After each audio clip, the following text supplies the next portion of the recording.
ನಮಸ್ಕಾರ ವೀಕ್ಷಕರೇ, BLS food ಲಾಗ್ಗೆ ಸ್ವಾಗತ. ಇವತ್ತು ಈ ರೆಸಿಪಿನ ಸ್ವಲ್ಪ ಡಿಫ್ರೆಂಟಾಗಿ ಟ್ರೈ ಮಾಡಬೇಕು ಅಂತ ಮಾಡಿದೆ.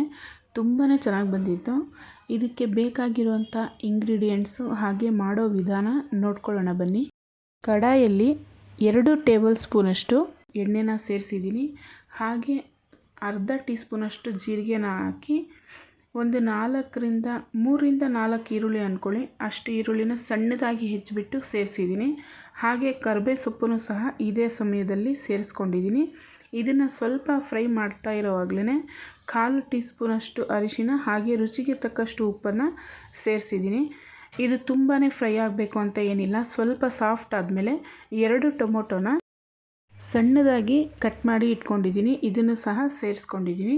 ಹಾಗೆ 1 ಟೀ ಸ್ಪೂನಷ್ಟು ಧನಿಯಾ ಪುಡಿ, 1 ಟೀ ಸ್ಪೂನಷ್ಟು ಜೀರಿಗೆ ಪುಡಿನೂ ಸಹ ಇದೇ ಟೈಮಲ್ಲಿ ಸೇರಿಸ್ಬಿಟ್ಟು ಇದನ್ನು ಚೆನ್ನಾಗಿ ಮಿಕ್ಸ್ ಮಾಡಬೇಕು. ಹಾಗೆ ಇದಕ್ಕೆ 6ರಿಂದ 7 ಹಸಿಮೆಣಸಿನ್ಕಾಯಿ, ಅರ್ಧ ಗಡ್ಡೆ ಬೆಳ್ಳುಳ್ಳಿನ ಸೇರಿಸ್ಬಿಟ್ಟು ತರತರಿಯಾಗಿ ಮಿಕ್ಸಿ ಜಾರಲ್ಲಿ ಪೇಸ್ಟ್ ಮಾಡಿ ತೆಗೆದಿಟ್ಕೊಂಡಿದ್ದೀನಿ. ಇದನ್ನು ಸೇರಿಸ್ಬಿಟ್ಟು ಸ್ವಲ್ಪ ಹೊತ್ತು ಫ್ರೈ ಮಾಡಬೇಕು. ಇದರ ಘಮ ತುಂಬ ಚೆನ್ನಾಗಿ ಬರುತ್ತೆ. ನಂತರ ಸ್ವಲ್ಪ ನೀರನ್ನು ಸೇರಿಸ್ಬಿಟ್ಟು ಇದನ್ನು ಬೇಯೋದಕ್ಕೆ ಬಿಡೋಣ.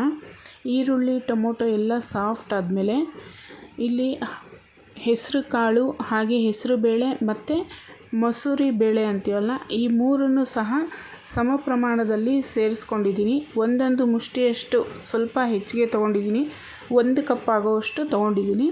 ಇದನ್ನು ಚೆನ್ನಾಗಿ ತೊಳೆದ್ಬಿಟ್ಟು ಸ್ವಲ್ಪ ಅರಿಶಿನ ಸೇರಿಸಿ ಬೇಯಿಸಿ ಇಟ್ಕೊಂಡಿದ್ದೀನಿ. ಈ ಮಿಶ್ರಣನ ಸೇರಿಸ್ಬಿಟ್ಟು ಈಗ ಚೆನ್ನಾಗಿ ಕುದಿಯೋದಕ್ಕೆ ಬಿಡಬೇಕು. ಇದು ಕುದೀತಾ ಇರಲಿ, ಪಕ್ಕದಲ್ಲಿ ಇದಕ್ಕೆ ತಡ್ಕಾನ ರೆಡಿ ಮಾಡ್ಕೊಳ್ಳೋಣ. ತಡ್ಕಾಗೆ ಬೇಕಾಗಿರೋದು 2 ಟೀ ಸ್ಪೂನಷ್ಟು ತುಪ್ಪನ ಸೇರಿಸಿದ್ದೀನಿ.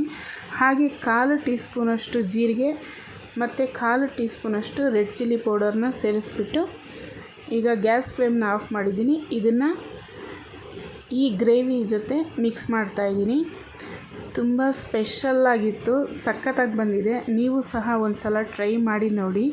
ಇದೇ ರೀತಿ ಡಿಫ್ರೆಂಟಾಗಿ ಹಾಗೆ ರುಚಿಯಾಗಿ ರೆಸಿಪೀಸ್ನ ಯಾವ ರೀತಿ ಮಾಡಬೇಕು ಅಂತ ನೋಡ್ಕೊಳ್ಳೋಣ, ಹಾಗೆ ಸವಿಯೋಣ. ನಿಮಗೆ ಈ ರೆಸಿಪಿ ಇಷ್ಟ ಆಗಿದೆ ಅಂದ್ಕೊಳ್ತೀನಿ. ಹಾಗಾದರೆ ಈ ಕೂಡಲೇ BLS ಫುಡ್ ಲಾಗ್ನ ಸಬ್ಸ್ಕ್ರೈಬ್ ಮಾಡೋದನ್ನು ಮಾತ್ರ ಮರಿಬೇಡಿ. ಹಾಗೆ ಲೈಕ್ ಮಾಡಿ, ಶೇರ್ ಮಾಡಿ, ಕಮೆಂಟ್ ಮಾಡಿ.